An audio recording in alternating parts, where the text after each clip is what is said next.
Hi guys, it's Jane again, and we're reading the Magic Treehouse again. And we're going to go on Chapter 2 now. Chapter 2, The Monster.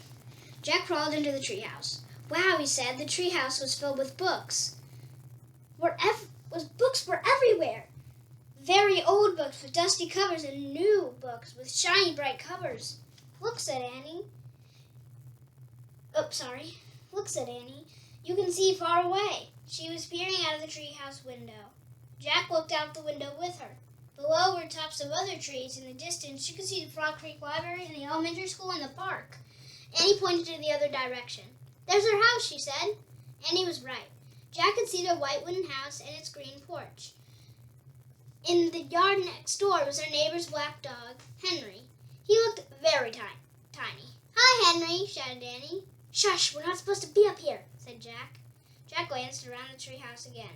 He noticed that the bookmarks were sticking out of many of these books. I wonder who owns all these books, he said. I like this one, said Annie. She picked up a book with a castle on the cover. Here's a book about Pennsylvania, said Jack. He turned to the page with the bookmark. Hey, here's a picture of Frog Creek, said Jack. It's a picture of these woods. Oh, here's a book for you, said Annie. She held up a book about dinosaurs.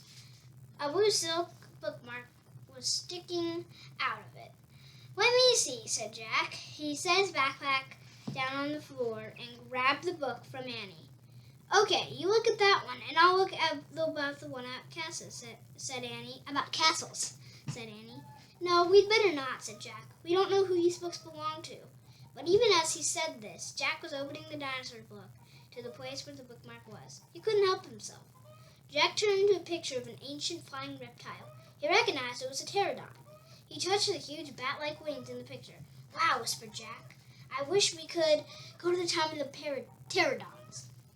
Jack studied the picture of the odd-looking creature through the sky. Ah, screamed Annie. What? Said Jack. A monster, Annie cried. She pointed out of the treehouse window. Stop pretending, Annie, said Jack. No, really, said Annie. Jack looked out the window. A giant creature was gliding above the treetops. It had a long, weird crest on the back of its head, a shiny beak, and huge bat-like wings. It was a real live pterodon. The creature swooped through the sky, and it looked like a glider plane. It was coming straight towards the treehouse. Get down, cried Annie. Jack and Annie crouched on the floor. The wind started to blow. The treehouse started to spin. It spun faster and faster than everything was absolutely still. Okay, thank you for reading Chapter 2 with me. And go on our next video to see the Chapter 3 of the Magic Treehouse, Dinosaurs Before Dark. Make sure you have this book so that you can follow along. Thank you for listening.